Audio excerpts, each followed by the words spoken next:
Good morning, everyone. This is Father Nate, missionary priest in Italy.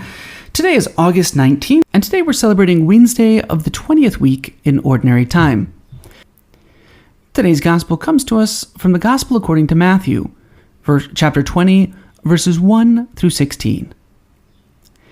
Jesus told his disciples this parable. The kingdom of heaven is like a landowner who went out at dawn to hire laborers for his vineyard. After agreeing with them for the usual daily wage, he sent them into his vineyard. Going out about 9 o'clock, he saw others standing idle in the marketplace, and he said to them, "You too go into my vineyard, and I will give you what is just." So they went off. Then he went out again around noon, and around 3 o'clock and did likewise.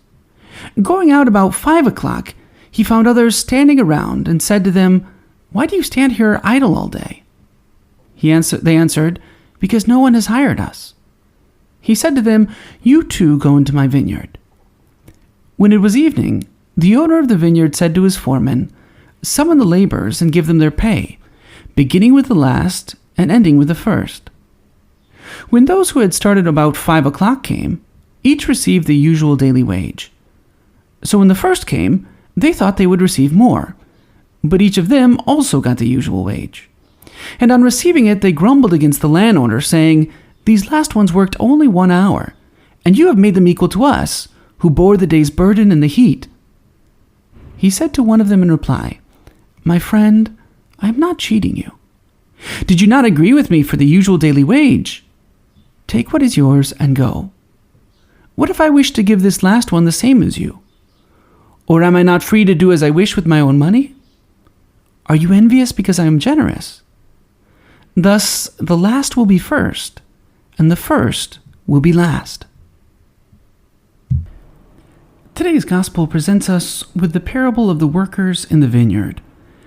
Although the scene might seem somewhat foreign to us, to his listeners, Jesus' parable expressed a very common reality. Towards the end of September, the grapes were ready for harvesting, and the harvest had to be done quickly because the coming rains would ruin the crop.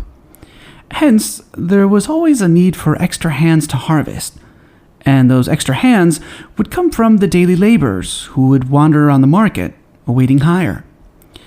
The usual pay for a daily laborer wasn't much at all, and for the father of a family, who had a wife and children to provide for, a day without work meant a day without food. Now, it's against this background that we see two characteristics of God.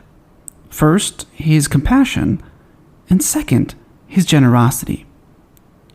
First, we see God's compassion in that the men standing around idle at the end of the day are sent into the vineyard. Given that the Jewish day ended at 6 p.m., it doesn't make much sense, at least humanly speaking, for the men to work an hour.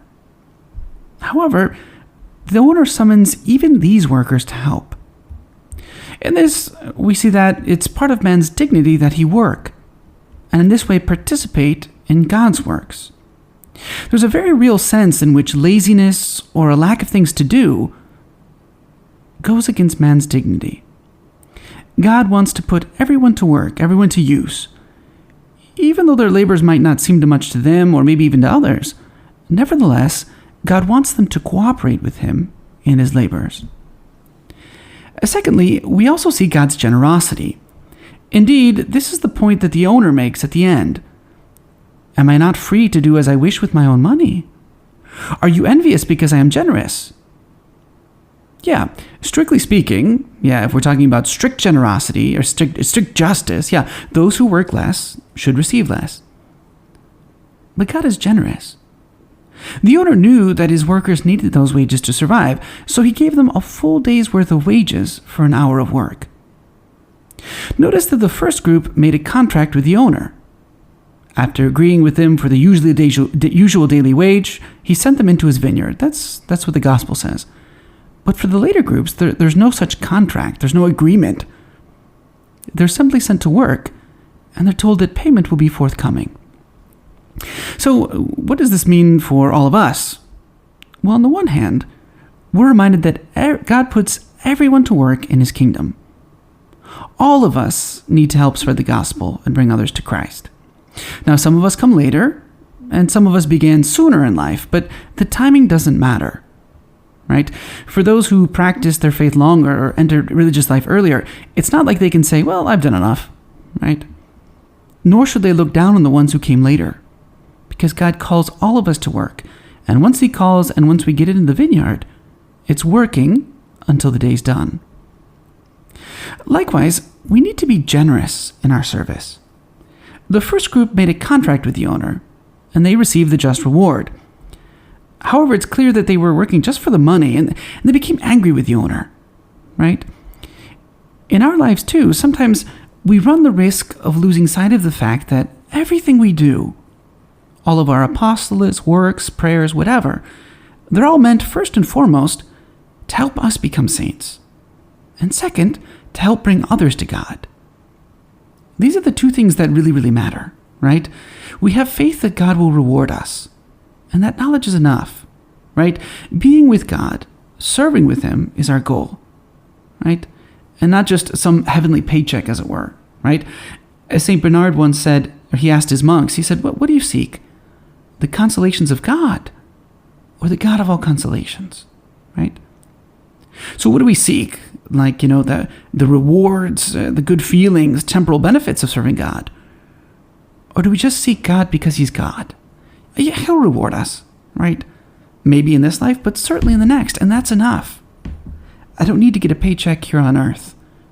I can wait for it. So today, through the intercession of Mary, Queen of Heaven and Earth, let's ask for the grace to serve God as He deserves to be served.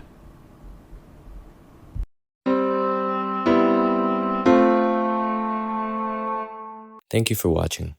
If you or a loved one find this series fruitful, please consider subscribing and sharing with a friend. For those interested in more content from our priests around the world, please visit the description below or visit iveamerica.org/blog. That's iveamerica.org/blog.